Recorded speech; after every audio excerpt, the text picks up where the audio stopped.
Hello friends, आपल्या सर्वांची आवडती मालिका बाई तुझा आशीर्वाद या मालिकेच्या आजच्या मंगळवार 18 ऑगस्टच्या एपिसोडमध्ये एकानंतर एक धमाकेदार ट्विस्ट आले आहेत.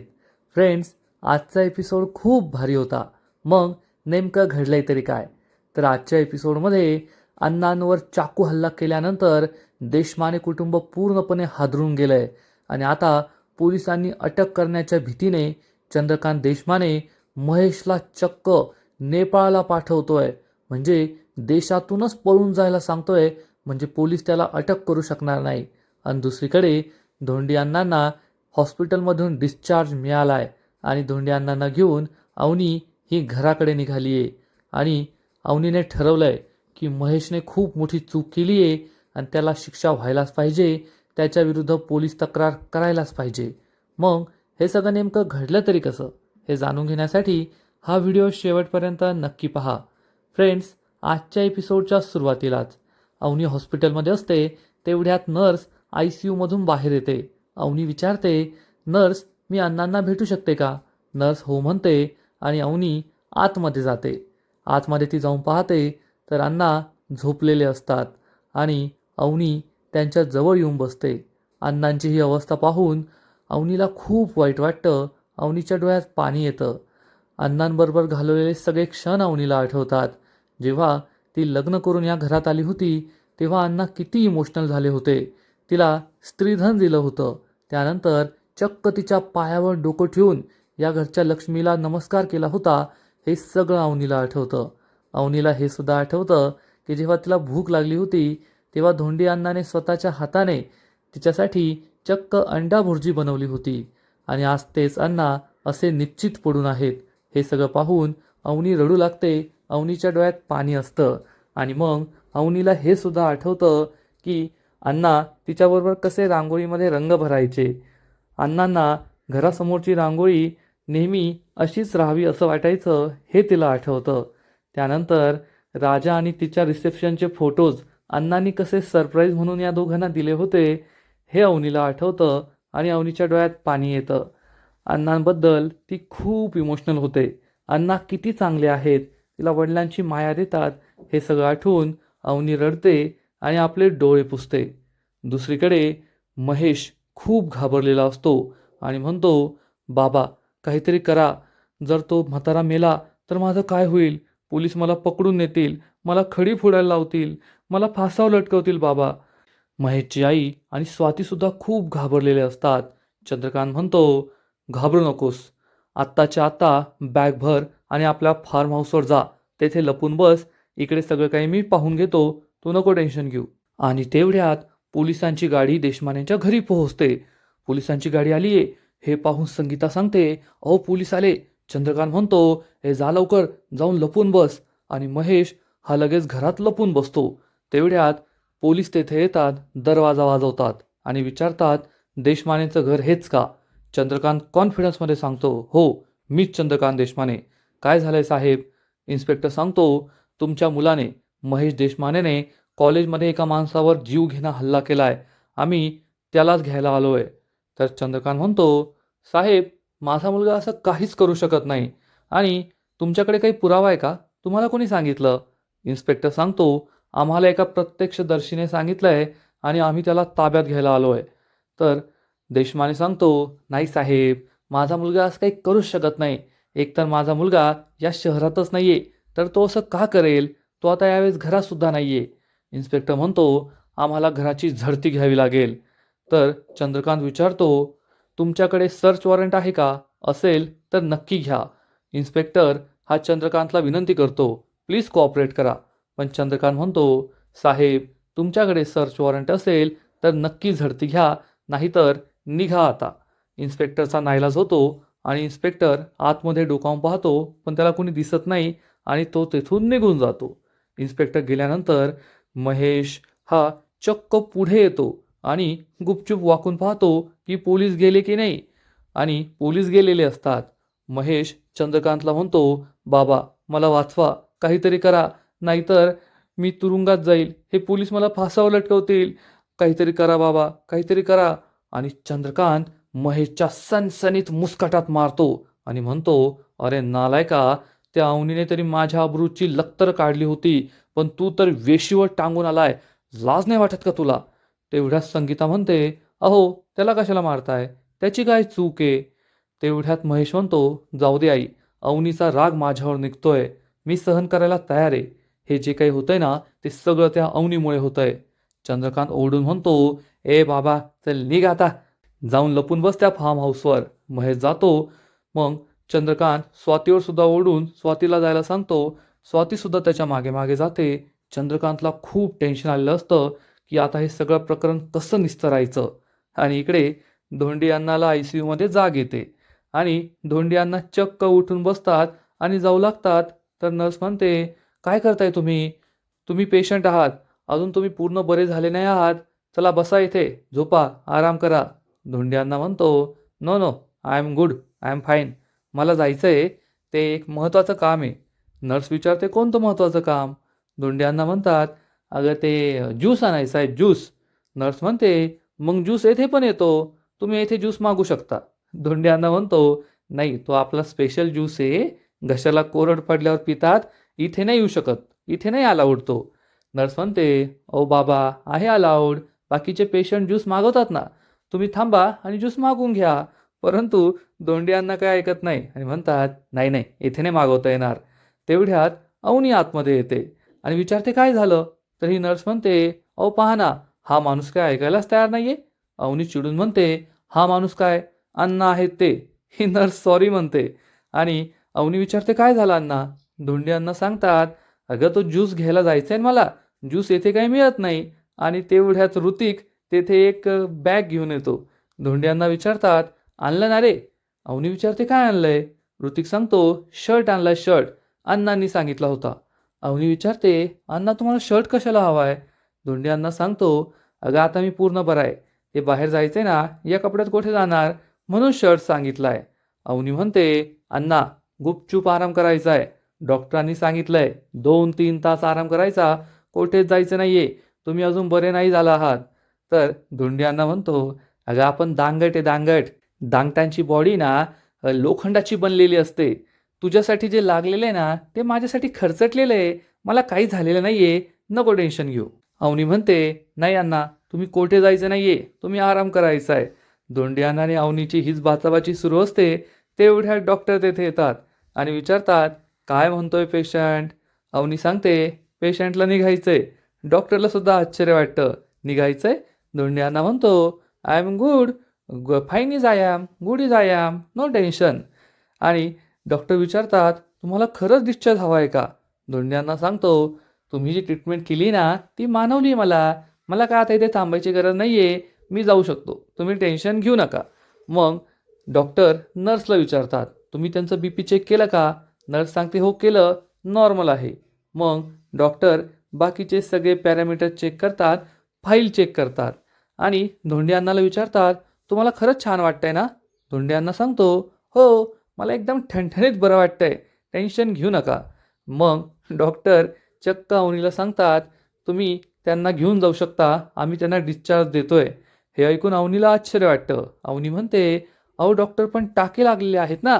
धोंडी अण्णा सांगतो, सुनबाई टाक्यांचं काय नाही, टाके काढता येतात.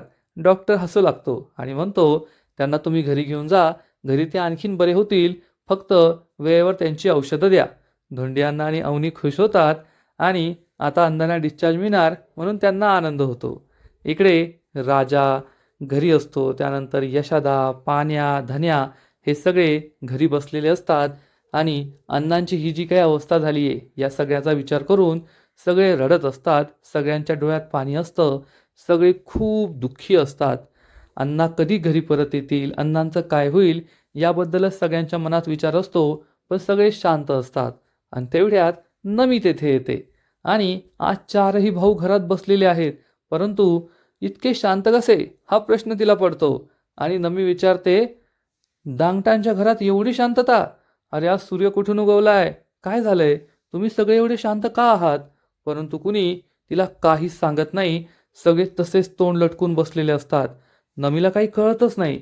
नमी प्रत्येकाला विचारते, राजा, यशा, ए पाण्या, काय झालंय? पण कुणी काही बोलतच नाही आणि तेवढ्यात धन्या रडू लागतो. धन्या भिंतीजवळ जातो आणि रडत असतो. नमी विचारते, धन्या काय झालंय रडायला? आणि मग धन्या नमीला सांगतो, अण्णांना चाकू लागलाय. नमीला जबर धक्काच बसतो. बाकीचं कुणी काय बोलत नाही आणि मग धन्या झालेला सगळा प्रकार सांगतो की अवनीबरोबर अण्णा कॉलेजला गेले आणि तेथे अवनी वहिनीच्या भावाने त्यांच्या पोटात चाकू बसला.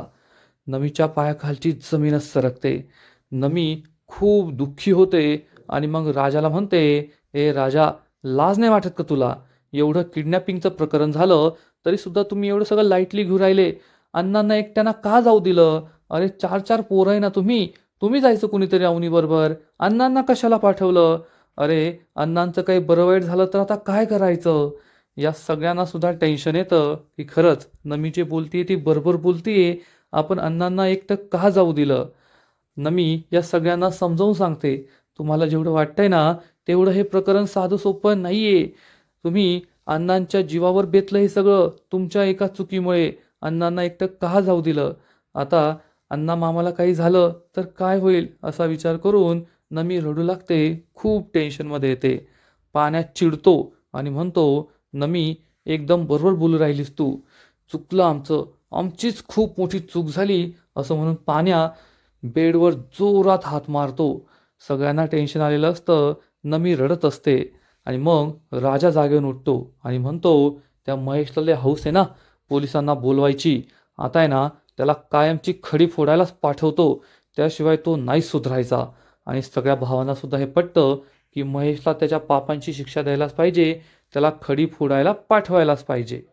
आणि इकडे हॉस्पिटलमध्ये धोंडी अण्णाच्या डिस्चार्जची सगळी तयारी सुरू असते. अवनी सगळं काही पॅक करत असते आणि ऋतिकला सांगते, ऋतिक दादा तुम्ही गाडी काढा. ऋतिक बाहेर जातो आणि पुढच्या क्षणाला पोलीस आतमध्ये येतात. पोलिसांना पाहून धोंडी अण्णा विचारतो, यांना कोणी बोलवलं? अवनीसुद्धा खूप घाबरते. आणि मग पोलीस धोंडी अण्णाला विचारतात, तुमच्यावर हल्ला ज्याने कोणी केला तुम्ही त्याला पाहिलं का? धोंडी अण्णा आधी सांगतात, हो मी पाहिलं. पण पुढच्या क्षणाला म्हणतात, नाही नाही, म्हणजे मला काही आठवत नाही. इन्स्पेक्टर विचारतो, आठवत नाही? हे ऐकून अवनीला सुद्धा आश्चर्य वाटतं. धोंडी अण्णा सांगतो, अहो साहेब, आता ती काय झालं, कॉलेजमध्ये गेलो, मग थोडासा गैरसमज झाला, बाचाबाची झाली, थोडी हाणामारी झाली. आता एक माणूस होता, 2 होते, 3 होते, काही कळत नाही. आणि रागाच्या भरात झालं थोडंफार. त्यात काय एवढं टेन्शन घ्यायचं? एवढं काय नाही, सोडून द्यायचं. इन्स्पेक्टर विचारतो, सोडून द्यायचं? असं कसं सोडून द्यायचं? अहो तो गुन्हेगार आहे. तुम्ही गुन्हेगाराला असं सोडून देणार का? धोंड्यांना म्हणतो, साहेब गुन्हेगार नाही येतो, म्हणजे नसल. आता कॉलेजमध्ये गुन्हेगार कशाला येईल ना? गैरसमजातून सगळं झालंय. आणि एवढं नाही टेन्शन घ्यायचं, सोडून द्यायचं. आता केस पिकले, दाढीचे केस पिकले, एवढं मनात राग धरून बसल्यावर कसं होणार? आता या वयात तरी माफ करून द्यायचं ना. असं म्हणून धोंड्यांना चक्क महेशला माफ करून टाकतात. हे पाहून अवनीला सुद्धा आश्चर्य वाटतं. आणि इन्स्पेक्टर विचारतो, म्हणजे तुम्हाला कोणती तक्रार नाही करायची का? धोंड्यांना सांगतो, नाही साहेब, माझी कोणती तक्रार नाही आहे. मी त्याला माफ केलं आणि मला पण काही झालेलं नाही आहे. हे पहा, मी ठणठणीत बरा झालो आहे, चाललो आहे आता घरी. इन्स्पेक्टर म्हणतो, ठीक आहे, जर तुमचीच तक्रार नसेल तर आम्ही काही करू शकत नाही, तुम्हाला फोर्स करू शकत नाही, जातो आम्ही. धोंड्यांना इन्स्पेक्टरला नमस्कार करतो. पोलीस तेथून निघून जातात. आणि मग अवनी ही धोंडी अण्णाला म्हणते, पण अण्णा. अण्णा म्हणतात, काही नाही काही नाही, चला आता घरी जाऊया. आणि हे दोघे घरी जायला निघतात. आणि इकडे चंद्रकांत हा चक्क रंगा नावाच्या एका माणसाला कॉल करतो आणि सांगतो, माझा मुलगा हा आता घरातून बाहेर निघेल, त्याला लवकरात लवकर महाराष्ट्राच्या बॉर्डरवर न्यायचं आणि मग तेथून नेपाळमध्ये हलवायचं. जोपर्यंत तो नेपाळमध्ये पोहोचत नाही तोपर्यंत त्याच्याबरोबर सावलीसारखं राहायचं. माझ्या मुलाला काही झालं नाही पाहिजे, तो पोलिसांच्या हाती लागता कामा नये, एवढं लक्षात ठेव. म्हणजे पोलिसांच्या भीतीने आता चंद्रकांत महेशला चक्क नेपाळला पाठवतोय. आणि त्याच वेळेस महेश जसं काय सासरी चाललाय असं त्याची आई, त्याची बायको त्याला विदा करत असतात. महेश खूप नाराज असतो, दुःखी असतो. आणि संगीता त्याच्या हातात अंगारा देते आणि म्हणते, हे घे अंगारा, जवळ ठेव आणि काही काळजी करू नको, सगळं काही ठीक होईल. जे काही झालंय ते चुकून झालंय, तू जाणून बुजून केलेलं नाहीये. चंद्रकांत चिडून म्हणतो, लवकर या ना. आणि हे सगळे पुढे येतात. संगीता विचारते, अहो तुमचा कोण तो रंगा का कोण, तो महेशबरोबर नीट राहील ना, माझा महेश सुखरूप जाईल ना आणि लवकर परत येईल ना. चंद्रकांत म्हणतो सगळी व्यवस्था होईल, टेन्शन घेऊ नका. आणि तेवढ्यात चंद्रकांतला पुन्हा एकदा एक कॉल येतो. चंद्रकांत फोन उचलतो तर हा फोन चक्क धोंडी अण्णाच्या डॉक्टरने केलेला असतो. आणि हा डॉक्टर सांगतो, देशमाने साहेब आता टेन्शन घ्यायची गरज नाहीये. अण्णाने म्हणजे त्या म्हाताऱ्याने महेश साहेबांविरुद्ध कोणतीही तक्रार केलेली नाहीये. तो पोलिसांना असं म्हणाला की हे सगळं गैरसमजातून झालंय आणि मला कोणतीच तक्रार करायची नाही. हे ऐकून चंद्रकांतला आश्चर्याचा धक्काच बसतो. चंद्रकांत म्हणतो ठीक आहे आणि चंद्रकांत फोन कट करतो. संगीता विचारते, अहो आपण कोणाचं काय वाईट केलंय म्हणून आपल्याबरोबर हे घडतंय. माझा महेश परत तर येईल ना, सुखरूप तर राहील ना, नेपाळमध्ये त्याचं काय होईल. तेवढ्यात चंद्रकांत म्हणतो महेशला कोठेही जायची गरज नाहीये. हे ऐकून या तिघांना आश्चर्य वाटतं आणि महेश विचारतो, बाबा हे काय बोलताय तुम्ही, मी पळून नाही गेलो तर पोलीस येतील, मला फासावर चढवतील, मला नाही जायचंय जेलमध्ये, मला जाऊ द्या पळून नेपाळला. चंद्रकांत म्हणतो तुला कोठेही जायची गरज नाहीये, कारण त्या दांगट्याने तुझ्याविरुद्ध पोलीस तक्रार केलेली नाहीये. त्याने तुला माफ केलंय, या चंद्रकांत देशमानेच्या मुलाला माफ केलंय. हे ऐकून महेश, स्वाती, संगीता यांना आश्चर्याचा धक्का बसतो की महेश विरुद्ध त्यांनी कोणतीही तक्रार केलेली नाहीये. स्वाती खूप खुश होते आणि म्हणते खरंच भली माणसं आहेत ती. तर चंद्रकांत चिडून म्हणतो कसली भली माणसं, एक नंबरची बेरकी माणसं आहेत, बेरकी माणसं. त्यांनी जाणून बुजून हे सगळं केलंय. तर स्वाती म्हणते नाही बाबा, खरंच ती खूप चांगली माणसं आहेत. चंद्रकांत म्हणतो तुम्हाला माणसं ओळखता येत नाही, ती चांगली नाही तर बेरकी माणसं आहेत. तो बेवडा, मला असं वाटलं होतं त्याला एवढी अक्कल नसेल, पण खूपच हुशार निघाला तो. म्हणजे महेश विरुद्ध पोलीस तक्रार करून त्याला जेलमध्ये पाठवून त्यांना जे साध्य करता आलं नसतं ना, ते त्यांनी साध्य केलंय. आता मी त्यांचा काय गेम प्लॅन आहे ना ते तुम्हाला समजावून सांगतो. म्हणजे आता त्यांनी महेश देशमानेला नाही माफ केलंय किंवा चंद्रकांत देशमानेच्या मुलाला नाही माफ केलंय, त्यांनी अवनीच्या भावाला माफ केलंय. आणि आता ते अवनीला पुन्हा पुन्हा टोचत राहणार की आमच्यामुळे तुझा भाऊ वाचला, नाहीतर जेलमध्ये गेला असता, फासावर गेला असता, आम्ही त्याला वाचवलं. आणि मग अवनीकडून ते वाटेल ते करून घेतील, अवनीला तेथेच अडकून ठेवतील. वा रे वा धोंडी दांगट, खूपच हुशार निघालास तू. पण मी सुद्धा चंद्रकांत देशमाने, तुला कायमचं संपवल्याशिवाय मी गप्प बसणार नाही, असा ठाम निर्धार हा चंद्रकांत करतो. महेश, संगीताला हे पटतं, पण स्वातीला हे बिलकुल पटत नाही. पण चंद्रकांत समोर तिचं काही चालत सुद्धा नाही. इकडे अवनी धोंडी अण्णाला घेऊन आपल्या घराकडे निघालेली असते. धोंडी अण्णांचा डोळा लागलेला असतो आणि तेवढ्यात अवनी ही राजाला कॉल करते. राजा फोन उचलतो आणि म्हणतो सांगा ना मॅडम, हॉस्पिटलचा पत्ता सांगा, आम्ही येतो तिथे अण्णाला पाहायला. अवनी सांगते राजा थांब, हॉस्पिटलमध्ये येण्याची काही गरज नाहीये, कारण अण्णांना डिस्चार्ज मिळाला आहे आणि मी अण्णांना घेऊन आपल्या घराकडेच यायला निघाली आहे. हे ऐकून राजाला खूप आनंद होतो. राजा म्हणतो मॅडम अण्णांना फोन द्या ना, मला बोलायचं आहे त्यांच्याशी. अवनी म्हणते काही गरज नाही आहे, त्यांचा आत्ता डोळा लागलाय, मी थोड्याच वेळात घरी पोहोचते, मग त्यांच्याशी बोल. राजा म्हणतो हो हो, झोपू द्या त्यांना, नाही तर म्हणतील चल कॉलेजमध्ये परत सर्टिफिकेट घ्यायला. अवनी म्हणते खरंच नको टेन्शन घेऊ, मी थोड्याच वेळात पोहोचतीये, आलेच मी. अवनी फोन कट करते. राजा खूप खुश होतो. अण्णा सुखरूप आहेत आणि त्यांना डिस्चार्ज मिळाला आहे, लवकरच ते घरी परततील या विचाराने त्याला आनंद झालेला असतो. आणि आजचा एपिसोड येथेच संपतो. फ्रेंड्स, बाई तुझा आशीर्वाद या मालिकेचा आजचा एपिसोड खरंच खूप भारी होता, इंटरेस्टिंग होता. अण्णांनी खूप मोठं मन दाखवलं, नाहीतर महेश तुरुंगात गेला असता. पण चंद्रकांतला यामध्ये सुद्धा अण्णांचा काहीतरी हेतू दिसला, काहीतरी प्लॅन दिसला. कारण माणूस स्वतः जसा असतो तसं त्याला जग दिसतं. तसं चंद्रकांत स्वतः प्लॅन बनवतो, स्वतः बेरकी आहे, त्यामुळे त्याला धोंडी अण्णासुद्धा बेरकीच दिसत आहे. संपूर्ण दांगट कुटुंब बेरकी दिसतंय. फ्रेंड्स, बाई तुझा आशीर्वाद या मालिकेचा आजचा एपिसोड तर भारी होता, पण पुढील एपिसोड आणखीन भारी असणारे, आणखीन मोठा ट्विस्ट त्या मालिकेत येणारे. मग नेमकं घडणार तरी काय, तर पुढील एपिसोडमध्ये आपण पाहू की अवनी धोंडी अण्णाला घेऊन घरी येईल. सगळेजण घरात असतील तेव्हा अवनी ही सगळ्यांसमोर म्हणेल की महेश दादाने जे काही केलंय ते अतिशय चुकीचं केलंय. अण्णांवर चाकू हल्ला, त्यांचा जीव घेण्याचा प्रयत्न केलाय आणि महेश दादाला त्याच्या पापांची शिक्षा मिळालीच पाहिजे. आपण त्याच्याविरुद्ध पोलिसांमध्ये तक्रार करायलाच हवी. त्याला जेलमध्ये जावंच लागणार. हे ऐकून सगळ्यांना आश्चर्य वाटेल की अवनी स्वतःच्या भावाला जेलमध्ये पाठवण्याबद्दल म्हणतीये. परंतु आता धोंडियांना जे पोलिसांसमोर नाही म्हणत होते ते अवनीचं ऐकतील का, की अवनीला समजावून सांगतील? आता हे महेशचं प्रकरण अवनीच्या मनात दांगट कुटुंबाबद्दल काय भावना निर्माण करेल हे पाहायला मजा येईल. तर फ्रेंड्स, तुम्हाला काय वाटतं? अवनी आणि दांगट कुटुंब महेशबद्दल तक्रार करतील की नाही, नक्कीच कमेंट करून सांगा. आणि बाई तुझा आशीर्वाद या मालिकेचे असेच नवीन नवीन एपिसोड, नवीन नवीन अपडेट सर्वात आधी पाहण्यासाठी व्हिडिओला लाईक करा, शेअर करा, चॅनलला सबस्क्राईब करून बेल आयकॉनवर क्लिक करा. म्हणजे या मालिकेचे नवीन नवीन एपिसोड तुम्हाला सर्वात आधी पाहायला मिळतील. खूप खूप खूप धन्यवाद.